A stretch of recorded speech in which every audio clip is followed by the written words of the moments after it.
Local ট্রেনে চেপে নির্বাচনী প্রচার সারলেন যাদবপুর লোকসভা কেন্দ্রের বাম প্রার্থী সৃজন ভট্টাচার্য।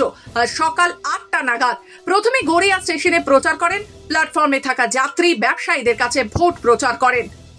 গড়িয়া স্টেশন সংলগ্ন এলাকাতেও জনসংযোগ করেন। তারপর গড়িয়া স্টেশন থেকে লোকাল ট্রেনে ওঠেন। লোকাল ট্রেনে যাত্রীদের সাথে প্রচার পর্ব সারেন তিনি। সোনারপুর স্টেশনে ট্রেন থেকে নেমে ফের স্টেশন চত্বর এলাকায় নির্বাচনী প্রচার করেন তিনি। ভোটের আগে হাতে আর গোনা মাত্র কয়েকটা দিন, তার আগে আরো বেশি করে মানুষের কাছে পৌঁছাতে এই পদক্ষেপ বলে জানান সৃজন। আজকে সকালটা একটু ফাঁকা পেয়েছিলাম, এখন তো আস্তে আস্তে শেষের দিকে চলে এসেছে। মানুষের সাথে যত বেশি মানুষের সাথে দেখা করা যায়, আর আমাদের দাবি দাওয়ার মধ্যে ক্যানিং লক্ষ্মীকান্তপুর নামখানা রুটে লোকাল ট্রেন বাড়ানোর দাবি আছে। আমাদের দাবি দাওয়ার মধ্যে সোনারপুর স্টেশনের আন্ডারপাস বা এই ধরনের গড়িয়া থেকে বারুইপুর মেট্রো নিয়ে যাওয়া, আমি সাংসদ হলে এগুলো করার চেষ্টা করব।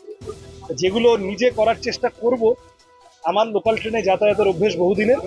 আজকে এই প্রচারের মাঝে আরেকবার অবস্থা এবং মানুষ কি বলছেন সেটা একবার শুনে গেল।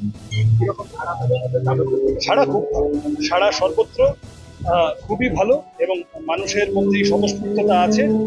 তারা বলছেন যে ভোট দেওয়ার সুযোগ পেলে যাদবপুরকে এবার লাল রঙে রাঙিয়ে দেবেন মানুষ, সেই কথাই আমাকে বলছেন। আমি কনফিডেন্ট।